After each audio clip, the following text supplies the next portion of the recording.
First up on the show, we're going to talk about the early kickoff today, the 5:30 kickoff between Fulham. It's over here. Don't even know what side it's on. Fulham and West Brom. This game ended 2-0 to Fulham. Goals from Bobby Reed and Ola Aina. Guys, did you see the second goal? Ola Aina's goal, the absolute rocket that went in. Even the build-up play was pretty incredible. Yeah. A back heel. There's like a back heel 30 seconds before the goal that just set the tone, and then just only went up from there. Yeah. 3 points in the bag for Fulham. It puts us up into 17th place. Now, I'm sure, Tom, you would probably accept the same if the Premier League was to end today and for them to lock in all the places of the teams. We would be pretty happy with that. 17th place. I think we've got 4 points in total now. And obviously that first win in the bag. Greg's agreeing as well. What's that? Greg's agreeing.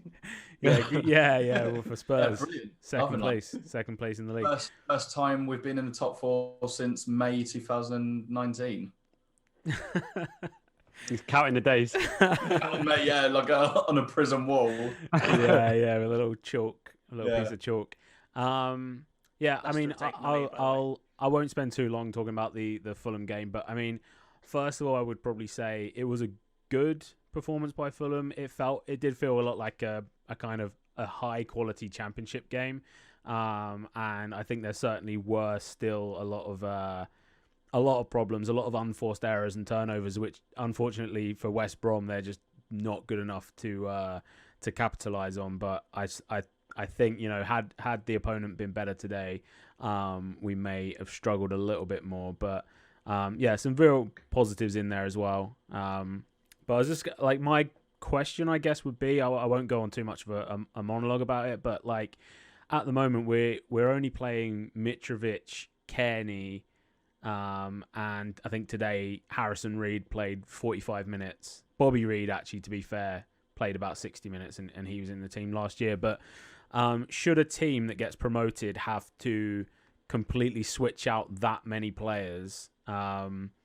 or is that just a red herring or a red flag rather, that we're probably not in the best position to come into the Premier League? Do you think? And also to add on to that, and I'm going to come to you first, John. Is that demoralising for the actual squad? So there's players like Michael Hector who are just kind of on the scrap heap now. Tim Ream, Joe Bryan, they're probably not going to reclaim their places in that team. What would that do to kind of squad morale in the short term, at least?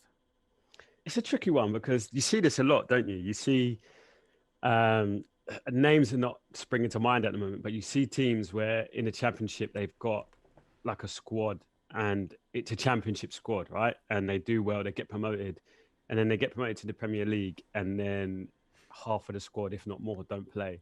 I think it works if the players you bring in do the business and you end up staying up.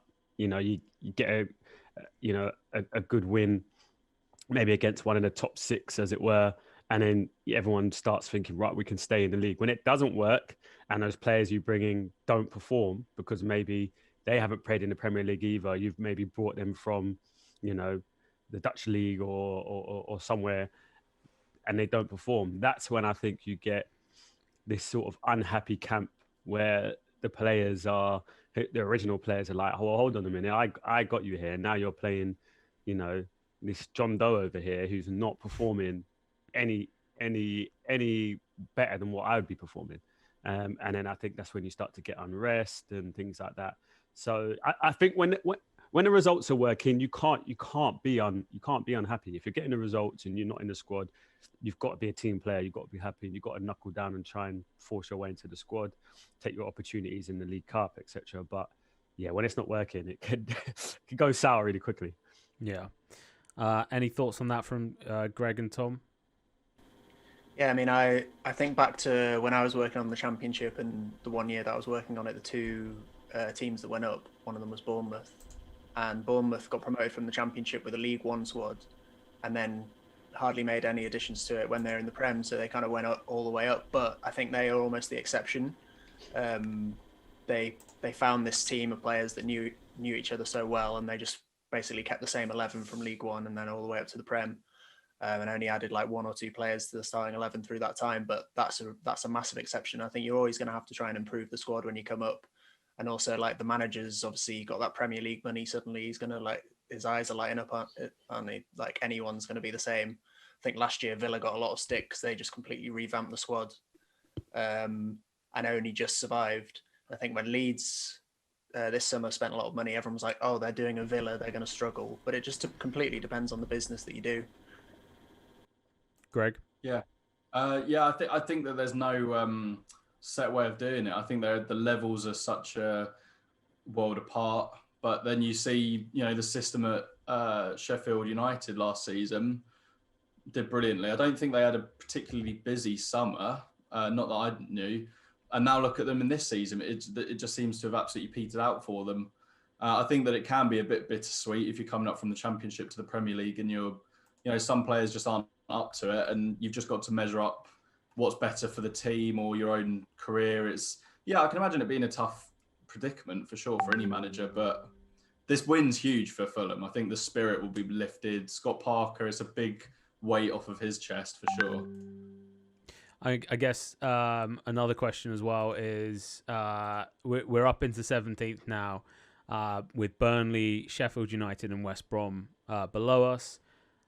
Can we pull off what some people I think have thought was the impossible and actually survived this year? Just a yes or a no.